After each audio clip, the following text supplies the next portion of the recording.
The following is a Hoop Ball presentation.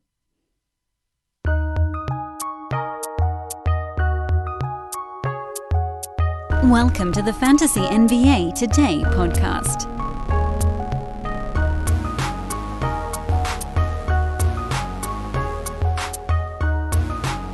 Hey, happy Friday, everybody. Welcome to the weekend gambling-centric, a little bit more on that side, I guess, edition of Fantasy NBA Today. I wanted to get into some playoff breakdowns today after a stuffed plate Monday through Thursday of this week. We're going over lessons learned from a season gone by. Yesterday's lesson, as you guys might recall, on, got to take a deep breath first, really get into this one, get the diaphragm in there, ruthlessness. That'll continue on Monday. We dive in a bit deeper on the numbers of what that all means. But today, it's playoff preview time because, unfortunately, I can't wait to find out who wins, Memphis or Golden State. I meant that in every way you could have possibly interpreted. I can't wait to find out, but I also cannot wait to find out because we're not doing a show tomorrow, Saturday tomorrow. So this is our show that's going to have to run through it. So we don't have every series. We're missing the one. It's going to be Utah, one of those two teams. And maybe I'll try to throw something up on Twitter. I am Dan Besbris. Thanks so much for tuning in, everybody. Sticking with us here during the off-season when we do our heavy lifting. And this is sort of a brief foray into some playoff chatter on this lovely Friday weekend edition of the show. You can follow me on Twitter at Dan Besbris, DanBesbris, or just Google search Dan from Hoopball. Hoopball, of course, are benevolent overlords, the benefactors behind Fantasy NBA Today. Hoop-ball.com, the website, at Hoopball Fantasy is the Twitter feed for those good folks over there. This is as good a time as any before we dive into some of this series preview stuff to remind you guys that one of our lead sponsors, if not our main lead big powerhouse, is MyBookie.ag. MyBookie.ag. If you do not have an account over there yet, and you're somewhere, I don't know exactly the countries that they service. I know North America's in there. I think they may even have New Zealand. I don't, however, think it's Australia. I don't know. You'll have to check it out. See if they've got your country on their list. If they do, hit me up on Twitter, at Dan Besbris, so I can get you set up over there, because we got prizes. We got a truckload of them here, because the offseason has hit. From the fantasy offseason, I guess. Coupon code there is HoopBall. Just the one word. Easy. Easy peasy. But again, don't even worry about that side. I want you to hit me up before you do anything. MyBookie.ag, promo code HoopBall. And let's get you situated with our official online sportsbook partner, where we can all go win some money together. Wanted to quickly recap two things actually, before we dive into our playoff analysis. Thing number one was a result from last night. Washington smoked the Pacers, and that was kind of what we thought would happen. Talked a little bit on the pod.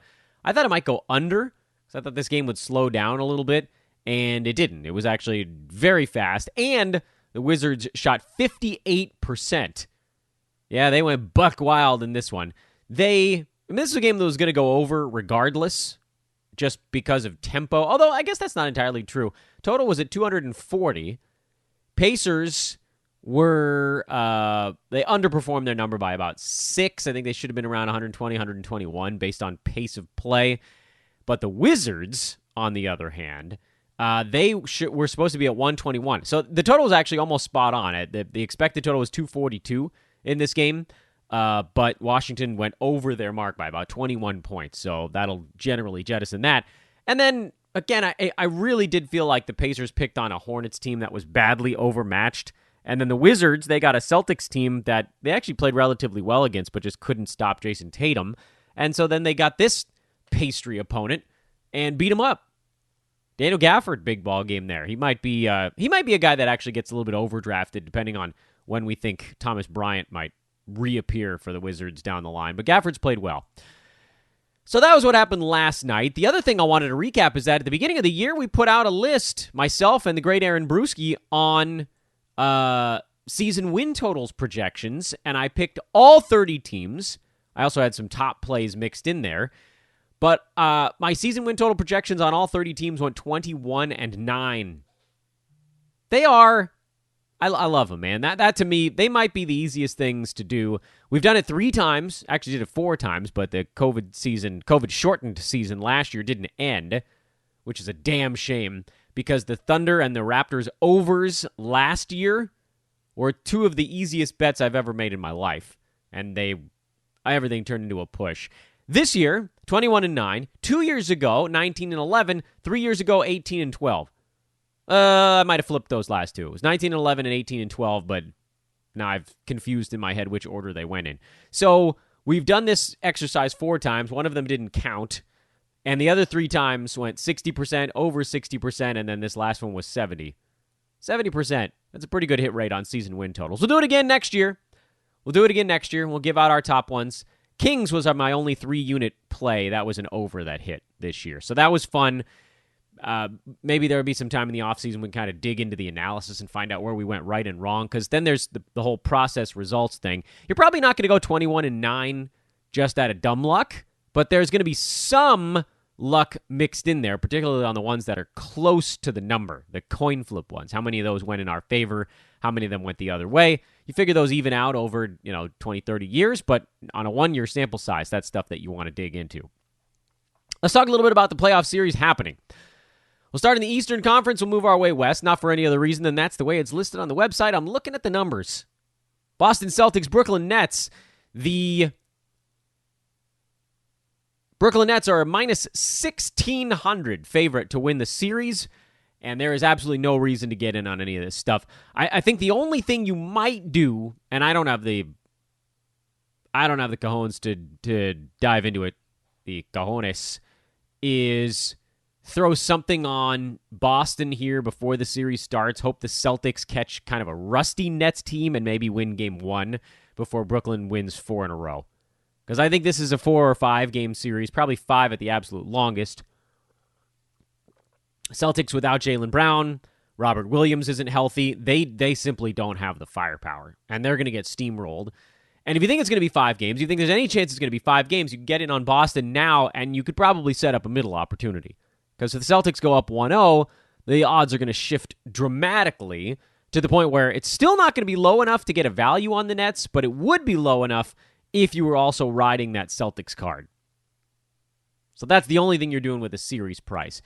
As games go, that series opens up on Saturday at 5 p.m. Pacific time. So that's not the late game. That's the primetime game.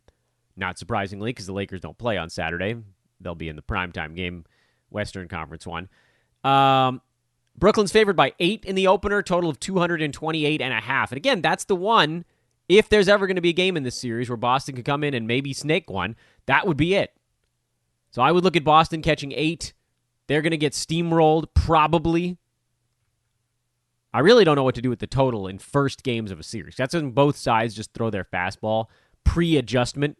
You want to see what the teams are trying to do against each other. So I generally get into totals after the first game. But I do think that if you're going to get a giant number on an underdog, game 1 is the time to explore it. Series number 2 out in the Eastern Conference. We still don't know who the Sixers are playing. So it's the Heat and Bucks. We'll go the 3-6 matchup next. Bucks minus 280, up ever so slightly from an opening number of about 270. Heat, same deal, up from 220 to plus 230 as the underdog. The Heat won this series last year, and they won it pretty decisively. So the question you have to ask yourself going into this year is, have the Bucks made the proper adjustment? The other question you have to ask yourself is, are the Heat as good this year as they were in the bubble, where Jimmy Butler was so laser-focused and got his guys so laser-focused that some of these teams that were kind of, well, and I mean this with the as much respect as I possibly can, teams that just didn't really want to be there, and I get the feeling the Bucks were kind of one of them. I don't want to go into a ton of detail on why, but like we saw through actions, through reporting, which teams did and didn't really want to be in the bubble. The Bucks didn't really want to be in the bubble. The Clippers didn't really want to be in the bubble. Who did? I don't know if anybody really did, but some more than others. The Heat, they were excited to be there. Lakers just wanted to win a championship, so they sort of forced themselves into caring a ton, and they knew they had a good shot at it. Nuggets, they were excited to be there. I didn't get the feel that Toronto was all that excited to be in the bubble. Never quite got that sensation from them. But they were fine. So, to me, the Bucks and the Clippers were the two teams where you look back at last year, like, these two teams didn't really want to be there. They didn't really want to be in the bubble. So, you have to handicap, I think, forget X's and O's a little bit, because we know what the Heat are going to do. They did it last year, and the Raptors have shown themselves to be the most proficient at paint packing against Milwaukee. Can the Heat pull it off again this season? They have the right personnel to do it, because things didn't change that much for them. Losing Jay Crowder that's a difference maker. They replaced him with Trevor Ariza, kind of cut of a similar cloth in terms of the 3-and-D, some toughness, that type of deal. Bam's still there. Jimmy's still there. The key cogs are still there. For the Bucks, their big thing was getting a little deeper. Got some more star power at the point guard spot. Drew Holiday, a big upgrade over Eric Bledsoe. By the way, you guys see that ridiculous scout talking about how Drew Holiday isn't that much better than Eric Bledsoe? Anonymous scout. Yeah, okay. All right, buddy. Anonymous scout should consider what maybe it was an anonymous baseball scout. And they were just like, what do you know about Drew Holiday and Eric Bledsoe? He's like, I don't know. One's better than the other. Not an anonymous basketball scout. That scout deserves to be fired. Maybe that's why he didn't want to put his name on it. Anywho, so the Bucks did get better at the point guard spot. That's not really an arguable point. They also got, in my estimation, a little bit deeper. They added guys like, in particular, Bobby Portis, he's played a good role this year. They have PJ Tucker, who's going to do his thing. Certainly more useful at the defensive side, but he'll camp out in the corner and kind of do that, whatever you want to call that, on offense. Fool me once, shame on me. Fool me twice, shame on you, that kind of thing. That's where I'm at with this series. I do think there's some value with the Heat at plus 230. My hope, I think, was to get them at a better number. Plus 230 is not that high of a number for a team that, when you look at what this regular season looked like, the Bucks were a lot better than Miami during the regular season. Not just on overall record, because they had them by 6 games during the regular season. That's not that big of a deal. But the Heat went through these long stretches where they didn't play very well, and then they'd rattle off a few wins, but it seemed like they mostly were able to get their wins against the teams they were supposed to beat. And they were a couple games over 500 against the Western Conference. They were a couple games over 500 against the Eastern Conference. It all just sort of rolled into this weird bucket of, I guess they were okay.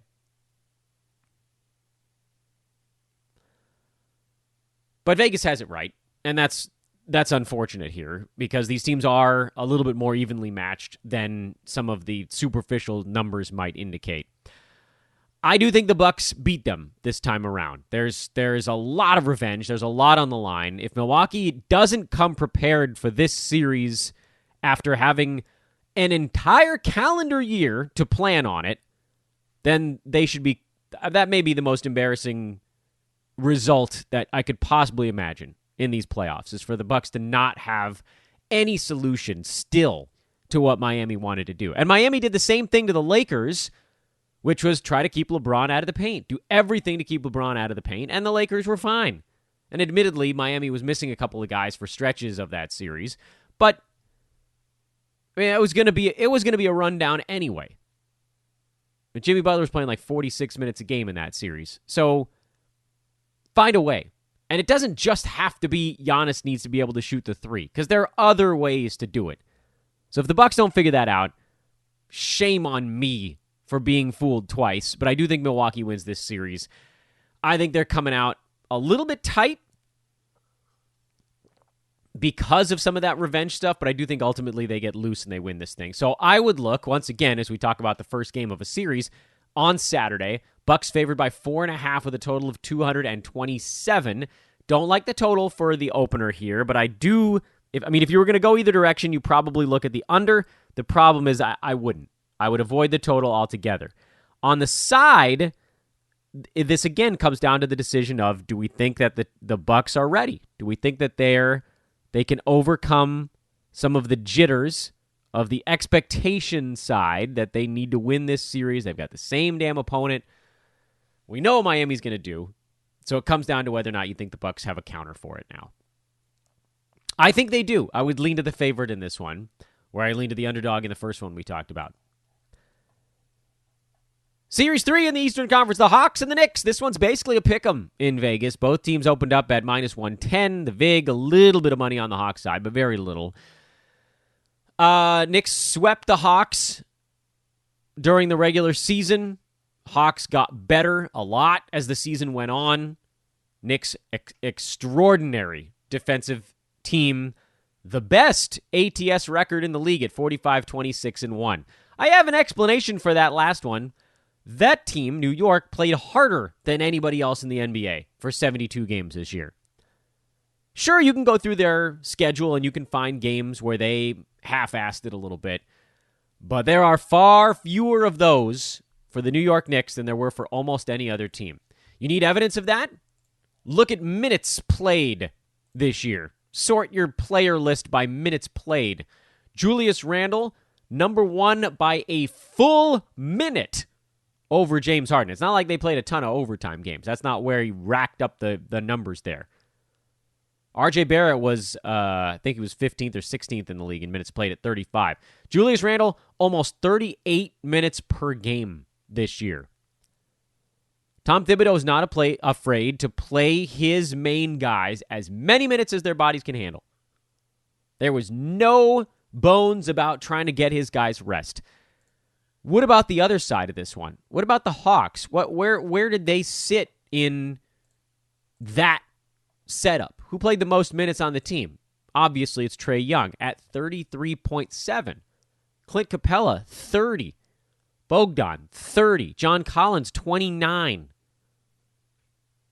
You want to tell me that if the game is on the line, Trae Young's not playing 39 minutes or more?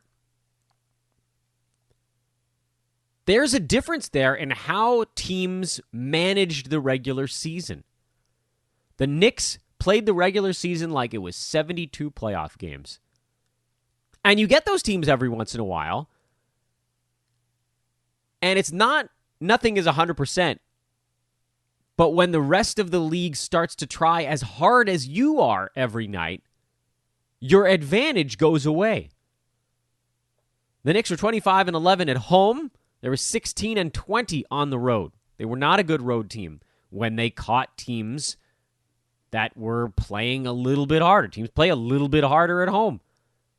Hawks were actually, they had the same issue on the road, although a lot of their stuff was because they had a brutally awful road trip. I think that was like right when their win streak ran out. Can't quite make the same explanation on the Hawks side. So these teams are evenly matched, 25-11 at home, 16-20 on the road. They both won 7 of the last 10 games. They finished at 41-31. The Knicks own the tiebreaker. I mean, this is your prototypical 4-5 matchup. But the thing that I believe, the thing that changes how I handicap this game is that Tom Thibodeau factor. It's that Tom Thibodeau factor where you knew what you were getting from New York every night. They're an easy team to handicap because they never slowed down. And the Knicks did a nice job. They beat up Atlanta on April 21st. Like, these teams met not that long ago, and the Knicks won it at Madison Square Garden. It wasn't a giant letdown game for Atlanta or anything. April 21st. I think it wasn't a great travel game. They had played in Orlando the night before. But this is like what you're looking at. It was a weird game. Went to overtime. Knicks won at 137-127. I'm trying to remember. Was this the game where Trae Young hurt his leg? That might have been the game where he turned his ankle. Am I remembering that right? Was that the game? Let's pull up the Trae Young game log and make sure that I'm getting this data right. We'll do it live on air. It's great theater. I know you guys can stick with me here on the Trae Young thing. Was that game with New York where he turned his ankle and then came back a week and a half later? Sure was. Okay, oh yeah. That's perfect. Man, that's perfect. Because what I was about to say was that I don't think the Knicks played the Hawks, the sort of late season iteration of the Hawks, where Bogdanovich was a big part of the puzzle to fill in those gaps around Trae Young. And then the one time that they did, the Hawks were winning that game by 9, remember, when Trae went down with his ankle tweak. I think that was early in the fourth quarter or late in the third quarter. It was somewhere near that gap. And the Knicks made up about a double-digit deficit and then won it in overtime. So Trae went down and the whole thing came apart. Well, Trae's healthy. And this Hawks team is different than the one that the Knicks saw 2 times earlier in the year. And I will stress this again, the Knicks are going to play their superstars a lot of minutes, and now in the playoffs, the Hawks are going to play their stars a lot of minutes. I would not be surprised to see Trae Young average 38, 39 minutes a game in this series instead of 34 in the regular season. I think you see Capella at 33 or 34 instead of 30. Collins probably at 33 instead of 30. Bogdan probably at 34 or 35 instead of 30. Those 5 minutes that I'm talking about, that a lot of teams give their starters on the bench, that the Knicks didn't give their superstar on the bench, that swings games. That's why everybody spent so much time in the bubble yelling at Coach Bud for Milwaukee last year because he was playing Giannis like 34 minutes a game in the playoffs. He needs to be out there 40 minutes a night. He better be out there 40 minutes a night in this series against the Heat. So, what do I think? I like Atlanta in this series odds, and I think you're getting decent odds here with the Hawks going on the road into New York. If you think the Knicks take the opener at home, which I'm actually not convinced they do, I think there's going to be a lot of pressure. Then you could wait if you wanted to. If you really thought the Knicks were going to take the opener. These two teams haven't played in a while. Knicks have great defense, so it might be sort of a knock them down, drag it out kind of ball game.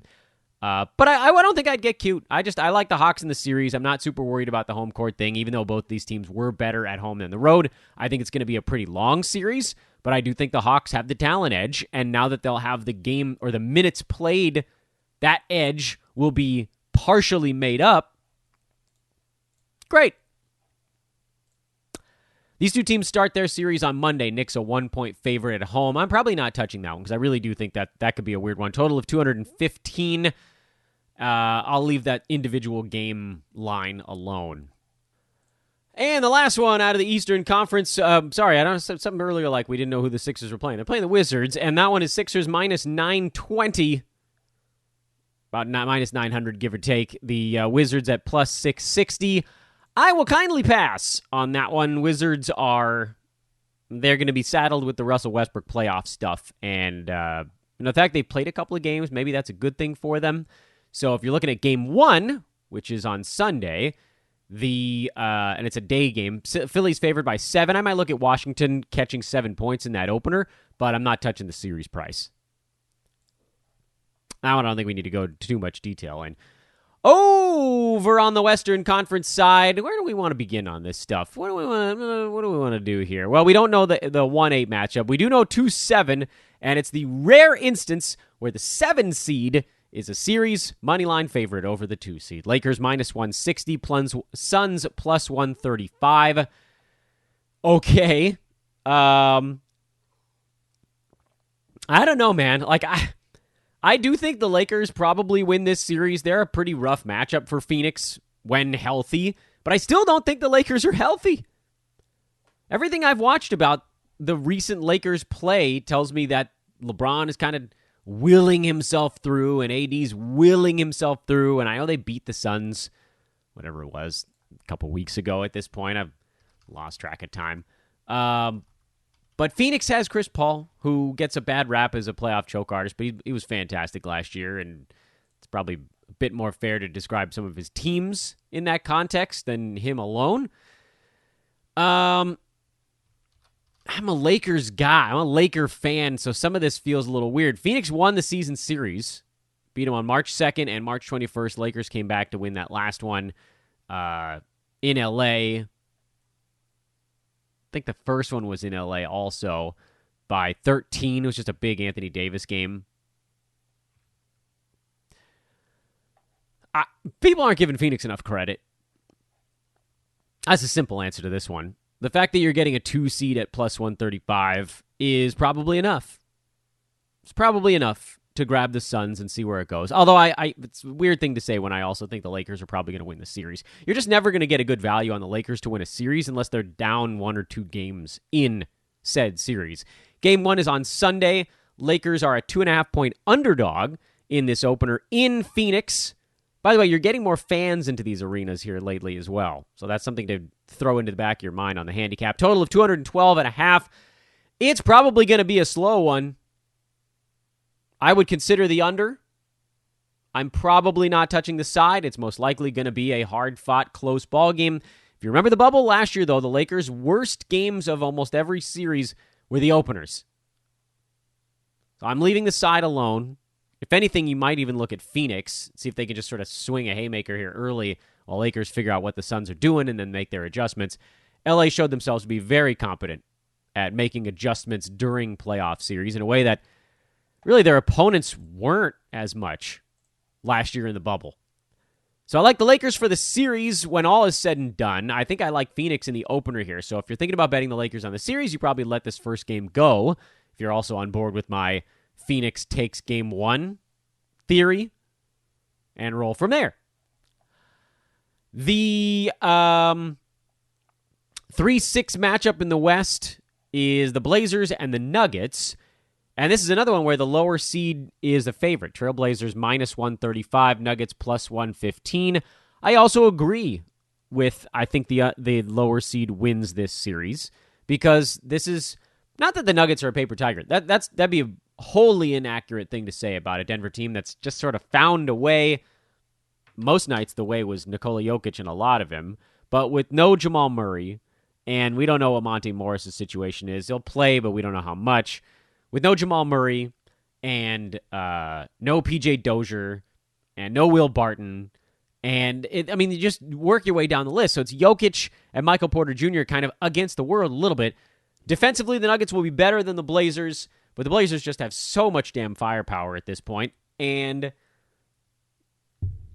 they're a team that, aside from running into a Lakers-shaped buzzsaw in the bubble last year, remember everybody was like, the Blazers are going to beat the Lakers, and I said, not so fast here. Like, Portland's playing well, but there are teams that they're going to run into that just understand how to defend them.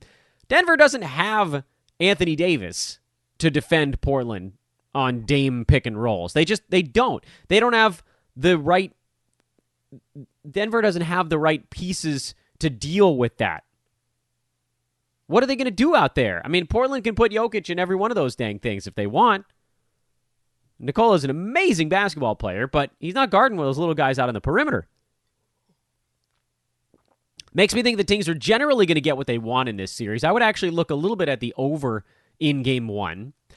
Denver's favored by a point. This is the Saturday evening game, and it probably will be a close one. This series is going 6 or 7 games, I would think. So I'll probably leave that first game side alone. I think Dame and CJ were shooting the ball so well at the end of the season, too. What does this layoff do to them? I got no feeling on the side. I'm trying to force something out there, but I just don't have it. Blazers for the series at minus 135 seems pretty reasonable to me. I'll go that direction with that one.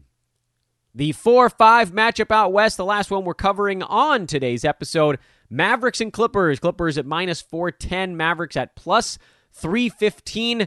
Last season I said the Clippers were just going to wipe the floor with Dallas, and the Mavs actually got a couple of ball games. Clippers got to prove something to me now. They're favored by 5 in their series opener on Saturday, total of 218.5. And I think, everybody on the Clippers is saying the right things right now, that they're in a better headspace. I think, who had the quote? Was it Marcus Morris who had the quote that everybody wants to be there? Which again threw right into laser focus the issues that the Clippers were having last season, where some of the guys just didn't really want to be in the bubble, which is funny too. And like, I get it. I've had jobs where I've had to be away from my family for a long time. It sucks. I've never been away from my family in a pandemic. I'm guessing that's very nerve-wracking. But they did have a bubble where diseases couldn't get out or in, so that was pretty good. But there was a lot going on in the world at that point. So, you can't fault players, teams, whatever, for not being fully into it. And we could see quite clearly the Clippers were one of those teams. So prove to me that it's different this time. Because from a talent standpoint, the Clippers should annihilate the Mavericks. If Kawhi is locked in, if Paul George is locked in, the Clippers should obliterate Dallas. They should have the pieces to slow down Luka Doncic. No one's going to stop him, but you can take a couple things away. Kristaps Porzingis is a very good basketball player, and he's going to have the edge at a big man spot. It's as good as Zubats has been this year, and Clippers Twitter is maybe a hair too excited about what Zubats can do. He's not close to on the level with KP, but we don't know what Porzingis' health is going to be like. And you don't play back-to-back games in the playoffs, so presumably he can go every night, but he got hurt in the last playoffs. He just gets hurt. And so that's why, as much as I'd love to look at this and say, massive value on the Dallas side, they could very easily end up as a one-star team, and Luka can't do it himself. I don't know how this series opened at like minus 300 for the Clippers. That was way too juicy. Mavericks beat the Clippers in one of those games. It was like the world's biggest letdown contest for LA. And then I think they split a back-to-back pair later on in the season, but that didn't tell the story. The Clippers are the better team here. The odds are now much closer to where they should have been. At minus 300, I think I probably would have told you guys to take the Clippers for a series price. At minus 430, I'm probably leaving that series price alone. I do think the Clippers have a better run this postseason. They're the team I've actually picked to win the championship. I think this season that they're locked in. I think they made these changes, and now it's going to be up to all the guys to kind of see it through. And I don't think that they run into a team other than maybe the Lakers in the Western Conference at least that's going to fight them the way that Denver did last year. You could say, well, what about Denver? Well, Denver's not quite the same team this season. So the Suns, they're a really good team. They'd fight the Clippers the whole way through. But again, that's an edge to LA. The Lakers are the team that could fight them all the way through and actually prevail just because of more the emotional side than anything else. But I think the Clippers are going to come ready this time. I have faith in them. I'm going to feel like an idiot because I'm putting my faith in both the Clippers and the Bucks, these two teams that just keep flaming out. But I think they're ready this year. I think they're ready. They're going to have some fans in their home arenas. All the pressure is on, and they know it. They know that this is their chance to change the narrative. Clippers choke artist narrative, Bucks choke artist narrative. This is the chance. If they don't do it now, if not now, when? If not now, when? You can't just keep running it back and having the same results. And the Clippers already did the coaching swap-arino. As far as game one goes, the Clippers being favored by 5, total of 218.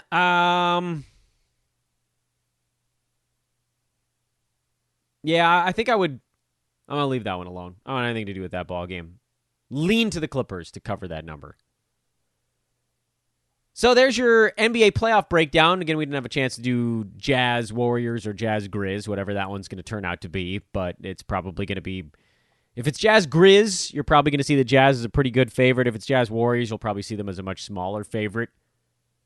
Either way, I think people forgot how good Utah is when they're playing hard, but Donovan Mitchell's health is going to be hanging over that series a little bit. And did we talk about Grizz and Warriors in their one gamer? I got a lot going on in my brain these days. Warriors are favored by 4.5, total of 221. I do think the Warriors win that game, but I think it's tight. I would take in any game, any winner-take-all type game like that one. I would look at an underdog catching more than 2 possessions, and that one's about 2, shade over 2 possessions. Total of 221. I don't think anybody's getting out and running Not in a game where possessions are that important. So that's what I'm looking at there. I like the Warriors. I like the under for the game tonight. And as far as, here's our quick little series recap thing goes. Brooklyn, Boston. Maybe you go Boston at plus 800, and if they win one, then you middle off of it. As far as game one goes, this is our quick recap here to round things out. Same kind of deal. I think I would look at Boston in the opener of that series. Hawks and Knicks. I like the Hawks for the series. I've got no play on game one of that series. Maybe the under. I think the Hawks are actually a tiny bit underrated for whatever reason. That feels weird to say, but Knicks are the Knicks. They're a big name team. I'm going to actually go with the Bucks this time around. I'm not taking the series price because on a team that still needs to prove itself, minus 280 is just a hair too much. I would actually prefer to take the Bucks in. Of course, they got the day game in that first one. Probably look at the under in game one. More than likely, I'll wait that one out and hope. I think I kind of hope that Miami wins the first game, and then I'll take the Bucks at a cheaper price. That's the way I would potentially hop in on that one. Clippers became a bit too expensive at minus 430, but they're almost definitely winning that series unless somebody gets hurt. So even at that higher price, it's not completely out of the range, but pretty much out of the range, generally leaving that game situation alone. Blazers, Nuggets. I like the Blazers at a relatively cheap price. Money has actually been coming in on the Portland side. They seem to be the more public team here. Nikola Jokic, in my estimation, can only do so much by himself, but they'll win a few games in that series. Not much feel for the actual results of game one. And then Lakers, Suns. I like the Lakers to win the series. Minus 160 actually isn't that terrible of a price to get with LA, but I do think they potentially lose the first game. So if you like the Lakers, I think you could maybe even wait this one out. And that'll get you going for your playoff series this weekend. Back on Monday, we will break down the rest of our ruthlessness. Ooh, so ruthless. Discussion. We'll get into the numbers a little bit more on that one and what it actually means. When should we actually be ruthless? Because it's easy to just say the word, and it's easy to be very qualitative and anecdotal about it, but we're going to get into the numbers and find out when you actually want to make your moves. Enjoy the play-in out west. Enjoy the start of the actual playoffs. They are upon us, ladies and gentlemen. I am Dan Vespers for Fantasy NBA Today. Thanks for listening through our off-season. 1 week of off-season. Fantasy off-season is in the books. Week 2, just a couple days away. So long, everybody.